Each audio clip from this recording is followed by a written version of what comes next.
Hi అండి, అందరికీ నమస్కారం అండి. Welcome back to latest updates. AP రాష్ట్ర వ్యాప్తంగా ఉన్న రైతన్నులందరికీ కూడా అదిరిపోయే భారీ శుభవార్త అయితే వచ్చేసిందనమాట. ఏపీ రాష్ట్ర వ్యాప్తంగా ఉన్న రైతులందరికీ కూడా అన్నదాత సుఖీభవ మరియు పీఎం కిసాన్ పథకాలకు సంబంధించి భారీ అప్డేట్ రిలీజ్ చేసింది ఏపీలో కూటమి ప్రభుత్వం. ఏపీ ప్రభుత్వం బడ్జెట్లో రైతులకు తీపి కబురు చెప్పిందండి. 2026-27 సంవత్సరానికి సంబంధించి అన్నదాత సుఖీభవ పథకానికి భారీగా నిధులు అయితే కేటాయించింది. ఈ మేరకు అసెంబ్లీలో ఆర్థిక మంత్రి పయ్యావుల కేశవ్ గారు బడ్జెట్ను ప్రవేశపెట్టగా, వ్యవసాయ శాఖ మంత్రి అచ్చెన్నాయుడు గారు ప్రత్యేకంగా వ్యవసాయ బడ్జెట్ను ప్రవేశపెట్టడం జరిగింది.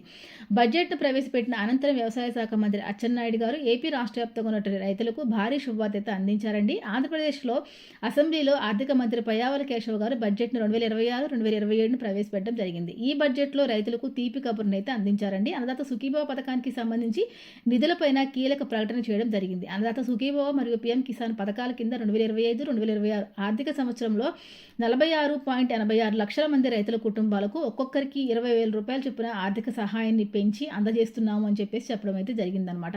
మొత్తం 6,660 కోట్ల రూపాయలు విడుదల చేశామని చెప్పేసి పయ్యావుల కేశవ్ గారు గుర్తు చేశారండి. ప్రస్తుతం 2026-2027 ఆర్థిక సంవత్సరానికి వ్యవసాయ అనుబంధ రంగాలకు 13,598 కోట్ల రూపాయలు కేటాయించామని ఆయన చెప్పడం జరిగింది. అన్నదాత సుఖీభవ పథకానికి ఈ బడ్జెట్లో ప్రత్యేకంగా 6,660 కోట్ల రూపాయలని కేటాయించామని చెప్పి పయ్యావుల కేశవ్ గారు చెప్పడం జరిగింది. అనంతరం మంత్రి అచ్చెన్నాయుడు గారు వ్యవసాయ బడ్జెట్ను ప్రవేశపెట్టారండి. కొత్తగా అమలు చేసినటువంటి GST 2.0 సంస్కరణల ద్వారా వ్యవసాయ అనుబంధ రంగాలకు సంబంధించి ఉత్పత్తులు, వ్యవసాయ పరికరాలు, ట్రాక్టర్లపై పన్ను భారం గణనీయంగా తగ్గిందని ఆయన చెప్పడం జరిగింది. దీనివల్ల రైతులకు ప్రత్యక్షంగా లాభం కలుగుతుందని, పశు సంపదకు ఉన్నటువంటి ఆరోగ్యపరమైన ప్రమాదాలను తగ్గించే విధంగా పశు బీమా పథకం అమలు చేసేందుకు మేము నిరంతరం ప్రాధాన్యత ఇస్తున్నామని చెప్పడం జరిగింది. పశు వైద్య సేవలను మరింత బలోపేతం చేయడానికి, కొత్త పశు వైద్య భవన నిర్మాణానికి 20 కోట్ల రూపాయలను కేటాయిస్తూ మౌలిక వసతులను విస్తరిస్తున్నామని చెప్పి ఆయన చెప్పడం జరిగింది. అదేవిధంగా ఆంధ్రప్రదేశ్ ప్రభుత్వం వ్యవసాయ రంగాన్ని బలోపేతం చేసే దిశగా చారిత్రాత్మక నిర్ణయాలు తీసుకుంటుందని వెల్లడించడం జరిగింది. అన్నదాత సుఖీభవ మరియు పీఎం కిసాన్ పథకాల కింద ప్రతి రైతు కుటుంబానికి ఏడాదికి 20,000 రూపాయల చొప్పున పెట్టుబడి సాయాన్ని అందిస్తున్న విషయం అందరికీ తెలిసిందే. అయితే 2026-2027 ఆర్థిక సంవత్సరానికి గాను ఈ పథకం కోసం 6,600 కోట్ల రూపాయలని బడ్జెట్లో ప్రతిపాదించడం జరిగింది. సాగు పనులు మొదలవ్వక ముందే రైతులకు ఆర్థిక భరోసా కల్పించడమే ఈ భారీ కేటాయింపుల ప్రధాన ముఖ్య ఉద్దేశమని చెప్పడం జరిగిందండి. అయితే ఇక్కడ ఒక తీపి కబురు కూడా ఉంది. గత బడ్జెట్లో ఈ పథకం కోసం 6,300 కోట్ల రూపాయలను కేటాయించడం జరిగింది. అంటే గత ప్రభుత్వం బడ్జెట్తో పోలిస్తే నేటి బడ్జెట్లో అన్నదాత సుఖీభవ స్కీమ్ కోసం అధిక కేటాయింపులు చేశామని, ఇక దాదాపు 300 కోట్ల రూపాయలు అదనంగా కేటాయించడం జరిగిందని చెప్పారు. అదేవిధంగా 47 కోట్ల ధాన్య బకాయిలు పూర్తిగా చెల్లించామని చెప్పేసి చెప్పడం జరిగిందనమాట. దీనివల్ల వేలాది మంది రైతులకు ఆర్థికంగా పెద్ద ఊరట లభించింది. పాత బకాయిలు తీయడంతో అన్నదాతలు కొత్త ఉత్సాహంతో సాగు పనులు చేసుకుంటూ ఉన్నారు. రైతు సంక్షేమం పట్ల ప్రభుత్వానికి ఉన్నటువంటి చిత్తశుద్ధిని ఈ నిర్ణయం నిరూపిస్తుందని మంత్రి అచ్చెన్నాయుడు గారు వెల్లడించడం జరిగింది. బకాయిలు చెల్లింపుల్లో పారదర్శకతను ప్రభుత్వం అత్యంత ప్రాధాన్యత ఇచ్చిందని ప్రకటించడం జరిగింది. వ్యవసాయ రంగాన్ని ఆధునీకరించే క్రమంలో యాంత్రీకరణకు ప్రభుత్వం పెద్దపీట వేసింది. 80% భారీ రాయితీతో రాష్ట్ర వ్యాప్తంగా 130 కిసాన్ డ్రోన్ కేంద్రాలను ఏర్పాటు చేయడం జరిగింది. పురుగు మందులు పిచికారీలో డ్రోన్ వాడకం వల్ల రైతుల యొక్క శ్రమ, ఖర్చు గణనీయంగా తగ్గుతుందని మంత్రి వెల్లడించడం జరిగిందండి. ఇక ఈ యాంత్రీకరణ కోసం బడ్జెట్లో 139 కోట్ల రూపాయలను ప్రభుత్వం కేటాయించిందని ఆయన చెప్పడం జరిగింది. ఎయిమ్స్ యాప్ ద్వారా రైతులకు తమకు కావాల్సిన యంత్రాలను అద్దెకు పొందే వెసులుబాటును కూడా తీసుకొచ్చారు. ఇక ఈ వార్షిక బడ్జెట్లో రైతులకు ఇచ్చేటటువంటి పెట్టుబడి సాయంతో పాటుగా రైతులకు నాణ్యమైన విత్తనాలు అందించడంపై ప్రభుత్వం ప్రత్యేక దృష్టి పెట్టింది. విత్తన రాయితీ కోసం 2026-2027 240 కోట్ల రూపాయలు ప్రతిపాదించడం జరిగిందండి. గత ఏడాది కేటాయించినటువంటి 182 కోట్లతో పోలిస్తే ఇది చాలా ఎక్కువ.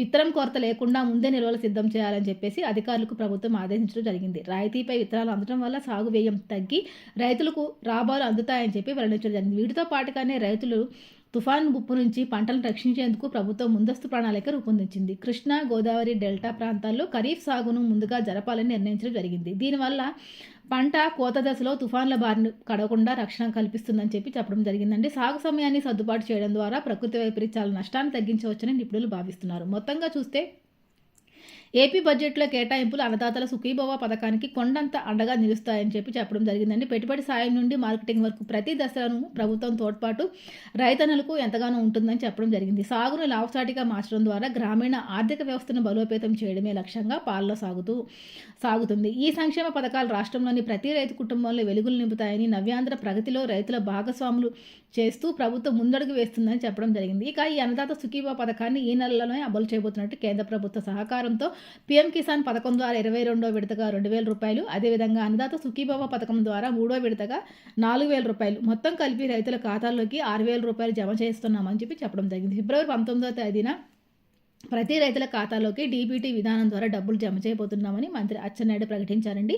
దీనికి సంబంధించి ప్రతి రైతు భరోసా కేంద్రాల్లో అర్హుల జాబితా అనేది విడుదల చేస్తున్నామని, కాబట్టి ప్రతి రైతుకి కూడా తమ పేర్లు అర్హుల జాబితాలో ఉందా లేదా అని చెప్పేసి చెక్ చేసుకోవాలని చెప్పడం జరిగింది. ఎవరు అర్హులు అనే విషయానికి వస్తే ఏపీ వాసులై ఉండాలండి. ప్రభుత్వం ఈ పథకానికి అప్లై చేసుకున్న వాళ్ళు ఖచ్చితంగా ఏపీలో శాశ్వత నివాసితులే ఉండాలి. అదేవిధంగా ప్రతి రైతుకి కూడా 18 సంవత్సరాల వయసు అనేది పూర్తిగా నిండి ఉండాలండి. దీంతో పాటుగా 6 star verification, house holding mapping విధానాలు కూడా చేయించుకుని ఉండాలి. అదేవిధంగా ఏ రైతుకైతే 5 ఎకరాల లోపు భూమి అనేది ఉంటుందో ఆ రైతులకు మాత్రమే యొక్క పథకం అనేది వర్తిస్తుంది.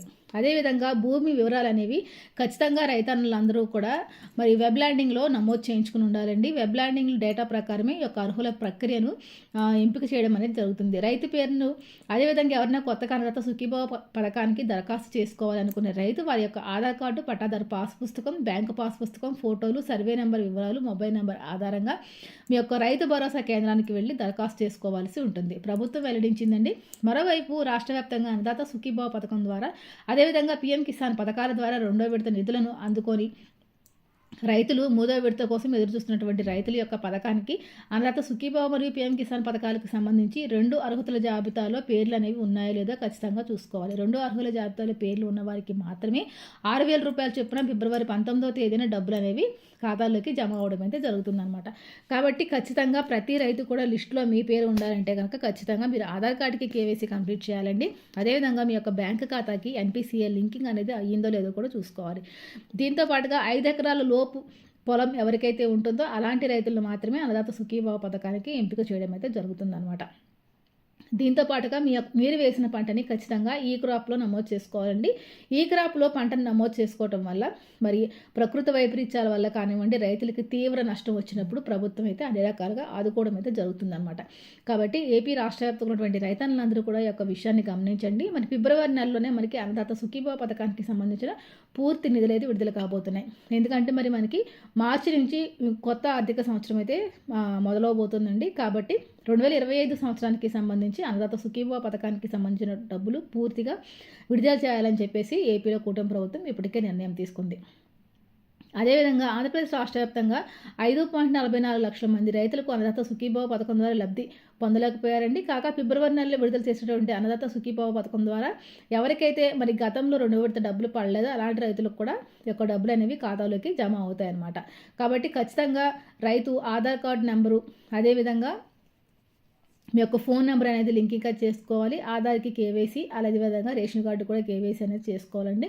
చాలామంది రైతులకి వెబ్ ల్యాండింగ్లో డేటాలో తప్పుగా ఇవన్నీ పేర్లు నమోదు అవడం, సర్వే నెంబర్లు అనేవి తప్పుగా నమోదు అవడం వల్ల చాలామంది రైతులకు సాంకేతిక కారణాల వల్ల చాలామంది యొక్క పథకానికి అయితే అర్హులు కాలేకపోయారండి. అలాంటివన్నీ కూడా రికార్డు సవరణకు ప్రభుత్వం అయితే మరి అధికారులకి ఆదేశాలు జారీ చేయడం అయితే జరిగిందనమాట.